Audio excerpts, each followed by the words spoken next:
I'm strong enough to wash a house away. I am both gentle and powerful. I am water. Hello, hello, hello.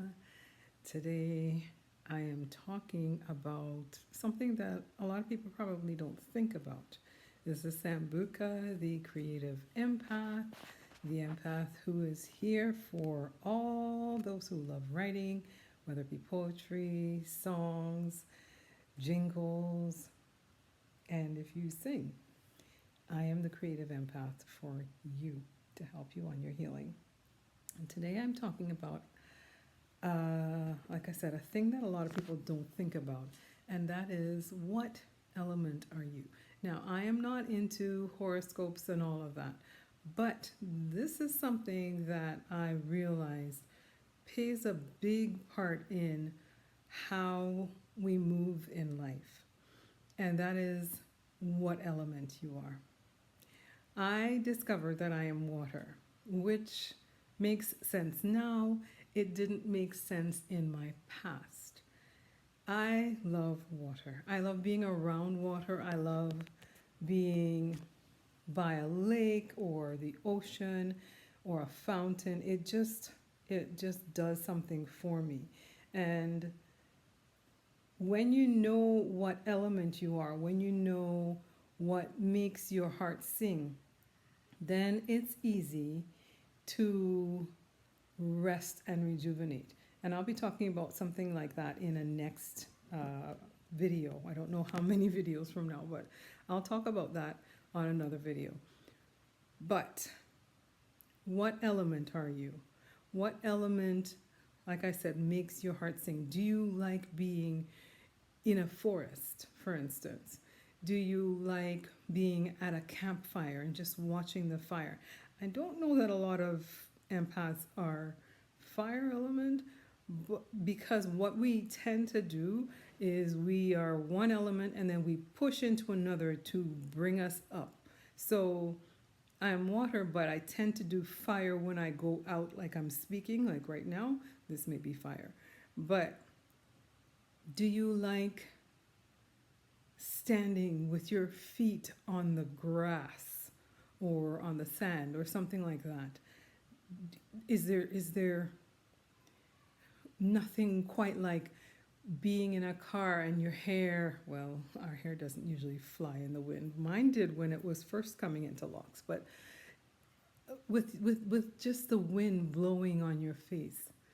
These are things that are important if you are, even in your healing, so that you know where to go when ish hits the fan.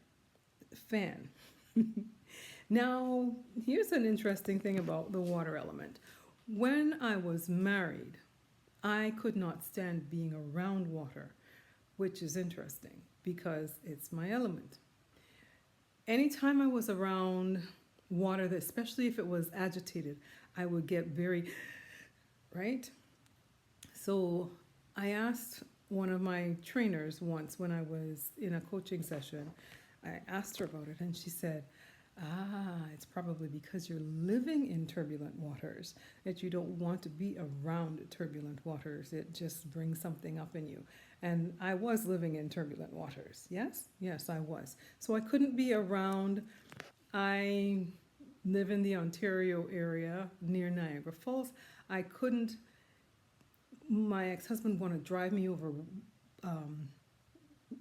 things that were like a whirlpoolish type of thing, not necessarily the whirlpool itself, but things that were agitated, water that was agitated. And I would just get so, like, especially towards the end of the marriage when things were really bad, I just wouldn't be able to do it. I made the decision to leave. I hadn't actually left yet. I made the decision to leave, and there was a week that I actually needed to get away from being at work, and my work had given me time off, and I drove to a place just above Niagara Falls, which is very, very turbulent. And I sat there and I had no angst. None. It was like night and day. Being in the turbulent waters and then making the decision that I was no longer going to be in it just switched the water element on. And what I like to think back and wonder is how much has been lost because of that, or how much was detained, because it's all coming out now, right? It's all coming out now. And I would do crazy things now with water. I'm not a huge swimmer, but there was a point in time, a couple years after I had left, that my friend had come down to Trinidad with me, and she and I went to Tobago. I wasn't living there at the time. And she went out on a boat cruise, and the owner saw me and he said, "Why aren't you on the cruise?" I said, "I didn't have the funds at the time." He says, "No, no, no, no, no. You're going to meet your friend." And I said, "How's that going to happen?" He says, "Watch and see." He got me on another boat in the middle of the Caribbean Sea. I said, "What you guys are going to do?" They said, "Watch and see." They, they came close together, put a gangplank. There's a squirrel in my backyard. Put a gangplank up, and I walked over a gangplank in the middle of the Caribbean Sea and sat down beside my friend who didn't even see what was going on. And as I think back on that, I think, what is wrong with you?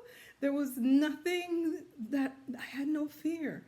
Even though I couldn't swim in that depth of water, I knew it was like 1,000 feet below. I had no fear. All the fear had gone because I was living in turbulent waters before, and I no longer needed to be afraid of turbulent waters. When I was younger, I thought about going on different things, and I wouldn't want to do it. And I went on the nylon pool with a glass bottom boat. I had no fear at all. And all these things while I was married caused me agitation. So figure out what your element is so that you can work in that element in a powerful way. Not using it for, like I said, horoscopes or anything, but there are different things that come into play when you know that water is important for you. I need to live not far from water. Also because I love coconuts, and coconuts thrive. See them back there? Coconuts thrive by water. I didn't even think of this picture when I did this video. But that is what I have to say today. Figure out the element that you are so that you can know how to thrive in the life that you're living. I am water. I quench your thirst on a hot summer's day. Soak in me and soothe away aches and pains. I replenish parched land with gentle drops of rain. Yet, I'm strong enough to wash a house away. I am both gentle and powerful. I am water. Until next time, this is Sambuka. Sprinkle your deliciousness throughout your day and be infectious to all who come your way. Just color. Bye-bye.